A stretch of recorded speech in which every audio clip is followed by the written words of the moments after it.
మీ business ఏదైనా మీ ఊర్లో promotion చేయాలంటే అది సుమన్ టీవీతోనే సాధ్యం. ఇప్పుడే సంప్రదించండి.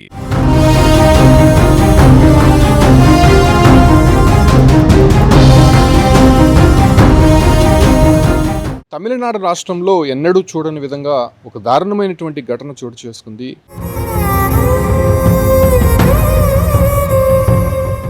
రామనాథపురం జిల్లా పరమకుడి అనేటువంటి ప్రాంతంలో 2.5 ఏళ్ల చిన్నారిని తన సమీప బంధువు సంజయ్ కిడ్నాప్ చేసి ఇంటి వెనక అతి దారుణంగా హత్య చేసినటువంటి ఆ చిన్నారిని తల ముండం వేరు చేసి ఒక్కొక్క ప్రాంతంలో పడివేసినటువంటి ఘటన అక్కడ ఉన్నటువంటి ప్రజలను షాక్కు గురి చేసింది.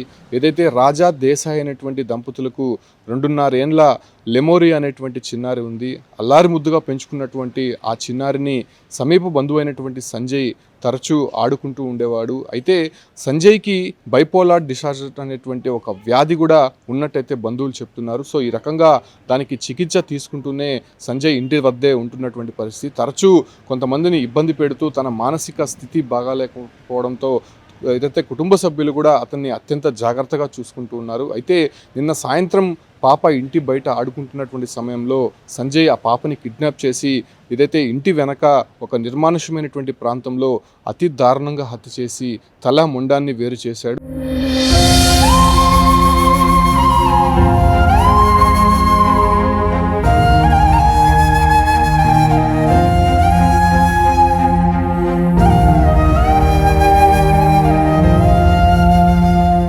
అయితే స్థానికంగా ఉన్నటువంటి ఒక పుష్కరిణి వద్ద మొండాన్ని ఆ ఒక పుష్కరంలో వేసేసి అదే రకంగానే పాప తల భాగాన్ని మరో ప్రాంతంలో పడివేసినటువంటి ఘటన చోటు చేసుకుంటే అటు తర్వాత ఏమీ తెలియనట్టు సంజయ్ ఇంటికి వచ్చేశాడు. అయితే పాప కనిపించకపోవడంతో తల్లిదండ్రులు అక్కడంతా కూడా వెతికిలాడారు. అయితే కనిపించకపోవడంతో పోలీసులకు ఫిర్యాదు చేయడంతో పోలీసులు క్లూస్ టీమ్ అదే రకంగానే అక్కడ ఉన్నటువంటి వాళ్ళందరూ కూడా పాపని వెతికే ప్రయత్నం అయితే చేశారు. సో అక్కడ ఒక మొండెం కనిపించినటువంటి నేపథ్యంలోనే అటుగా ఇన్వెస్టిగేషన్ చేసి ఏదైతే గజ ఈతగాళ్ళని రప్పించి ఆ పుష్కరంలో ఉన్నటువంటి పాప మొండ్యాన్ని బయటకు తీశారు. అయితే పాప తల ఎక్కడ ఉంది, అసలు ఎవరు ఇలాంటి ఘటనకు పాల్పడ్డారన్న దానిపైన కూడా పోలీసులు విచారించినటువంటి నేపథ్యంలోనే అక్కడ ఉన్నటువంటి వారు ఇచ్చినటువంటి సమాచారం మేరకు తన సమీప బంధువు అయినటువంటి సంజయ్ పాపని ఆడుకుంటూ తీసుకువెళ్ళినటువంటి పరిస్థితులు అక్కడ చూసినటువంటి వ్యక్తులు పోలీసులకు సమాచారం ఇచ్చారు. దీంతో సంజయ్ని పిలిపించి ప్రశ్నించగా ఇలా చేసినటువంటి ఘటనను ఒప్పుకున్నటువంటి సంజయ్ పాప తల ఎక్కడుందో చూపించాడు. సో ఆ తర్వాత పాప తలను రికవరీ చేసి ఏదైతే మృతదేహాన్ని పరమకుడి ప్రభుత్వ ఆసుపత్రికి తరలించి ప్రస్తుతం పోస్ట్ మార్టం నిమిత్తం అక్కడ ప్రక్రియ అయితే ప్రారంభమైందని చెప్పుకోవచ్చు.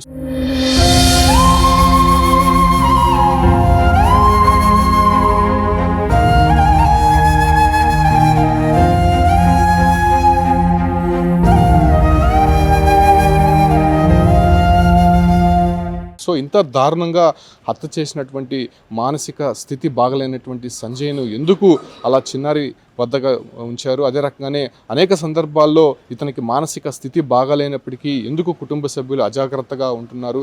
అయినా ఇంత దారుణమైనటువంటి ఘటనకు పాల్పడాల్సినటువంటి అవసరం సంజయ్కి ఎలా వచ్చింది? అసలు ఆ ఆలోచన ఎందుకు వచ్చిందనే దానిపైన కూడా పోలీసులు సంజయ్ని విచారిస్తున్నారు. అయితే సంజయ్కి సంబంధించినటువంటి కుటుంబ సభ్యులు కూడా తనకి మానసిక స్థితి బాగాలేదు, అనేక సందర్భాల్లో ఇలా కోపోద్రుతుడై అనేక మంది పైన దాడికి పాల్పడుతున్నారు. సో ఈ కారణంగానే మేము అత్యంత జాగ్రత్తగా చూసుకుంటున్నామని చెప్పి కూడా చెప్పినప్పటికీ ప్రస్తుతం పాప పరిస్థితి ఏ రకంగా మారిందో మనం గమనిస్తే ఒక్కసారి ఆ తల్లిదండ్రులను సిచ్యువేషన్ చూస్తే తలదిడిపోతున్నారు. ఎందుకంటే దాదాపు 2.5 సంవత్సరం నుంచి కూడా అల్లారి ముద్దుగా పెంచుకోవడం, అదే రకంగానే చుట్టుపక్కల వాళ్ళు బంధువులంతా కూడా పాపతో చాలా చనువుగా చలాకీగా ఉండేటువంటి పాపని ఆడుకుంటూ ఇలా ఒక్కసారిగా వికతజీవిగా అదే రకంగానే తల ముండం వేరువేరుగా పడి ఉండడం నిజంగా అత్యంత బాధాకరమైనటువంటి విషయంగా అక్కడ చెప్పుకుంటున్నారు. దాంతోపాటు కూడా పోలీసులు ఇన్వెస్టిగేషన్లో సంజయ్ ఈ ఘటనకు పాల్పడ్డారా లేకపోతే మరెవరైనా ఉన్నారో, సంజయ్కి మానసిక స్థితి బాగాలేకపోతే అంత చాకచక్యంగా పాపని